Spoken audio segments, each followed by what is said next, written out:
Саламатсыздарбы. Эмесе Геошондо программасы. Бишкек шаардык соту бүгүн Азиз Батукаевдин мыйзамсыз бошотулгандыгы тууралуу 1-май райондук сотунун чечимдерин өзгөртүүсүз калтырды. Райсот 23 июнда бул иш боюнча Алмаз Атамбаевди 11 жыл 2 айга, гематология борборунун мурдагы жетекчиси Абдухалим Райымжанов менен КСИН төрагалысынын мурдагы кеңешчиси Калыбек Качканалиевди күнөөлүү деп таап, бирок бошоткон. Ал эми экс баш прокурор Индира Жолдубаева айыптөөлөөгө кесилген. 13 жылдын 9 апрелинде Батукаевди бошотуу иштерине күч түзүндүрүү гана эмес, прокурорлор, соттор жана саламаттык сактоо министрлиги да катышкан. Кайсы бир төңкөрүш уюштурулуп жатканда кутумчулар мамлекеттин эң маанилүү мекемелерин биринчи кезекте басып алууга аракеттенген сыяктуу, Батукаевди бошотуу ишинде бийлик өзү кутумчунун ролун аткарган. Негизги мамлекеттик мекемелер дагы анын колунда болчу. Демократиялык мамлекеттерде жалпы бийлик аткаруучу, мыйзам чыгаруучу жана сот бийлиги деген 3 бутакка бөлүнөт. Алар бири-бирине баш ийбейт, бирок бири-биринин каталарын таап, аларды оңдоого мажбурлайт. Авторитардык бийлик болсо өлкөдөгү бардык бийлик бутактарын өзүнө баш ийдирип алат жана алар жогору жактан кандай мыйзамсыз буйрук келсе дагы анын баарын аткарууга милдеттүү болуп калат. Все службы, прокуратура, суд. Бардык кызматтар, прокуратура, ГСИН, Ички иштер министрлиги баары так жана кынтыксыз иштеп, өтө татаал маселени жарым күндүн ичине бүтүрүп салган. Бирок саясий бийлик үчүн эч качан өтпөш керек болгон чек бар. Ал бандиттер менен кызматташпаш керек. Власть никогда не должна иметь дело с бандитами. Мурдагы президент учурунда бийлик бандиттер менен кызматташмак турсун, өзү бандиттик ыкмаларды колдонуп кирген.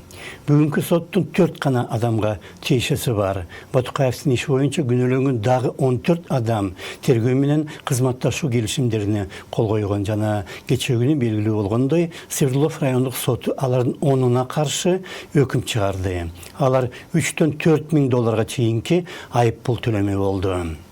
Бирок сот системасы ушинтип иштеген өлкөдө ким кайсы каалаган кылмыш тобуна кошулуп, кандай каалаган кылмыштарды жасап, кийин эгер кармалып калса, күнөөнү мойнуна алып тергөө менен кызматташып, аны менен чогуу кылмыш аракеттерине баргандарга каршы көрсөтмө берип, аягында айып пул төлөп жазадан кутулуп кете береби дегенде суроо жаралат.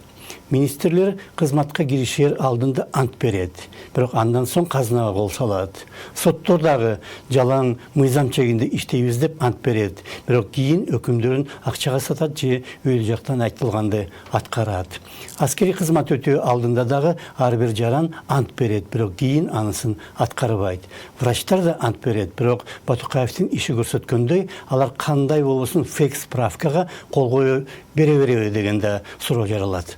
Что касается Гематология борборунун ошол кездеги жетекчиси Райымжанов тууралуу сөз кылса, мен өтө таң калдым. Гематология медицинанын өзүнчө бир олуттуу жана татаал бөлүгү. Анан өлкөбүздүн саламаттык сактоо тармагына эмгеги сиңген, урматталган, улгайып калган ушундай инсан бир заматта кадыр баркы менен бүткүл аброюн жоготкону таң калтырбай койбойт. след потерять свою честь, репутацию.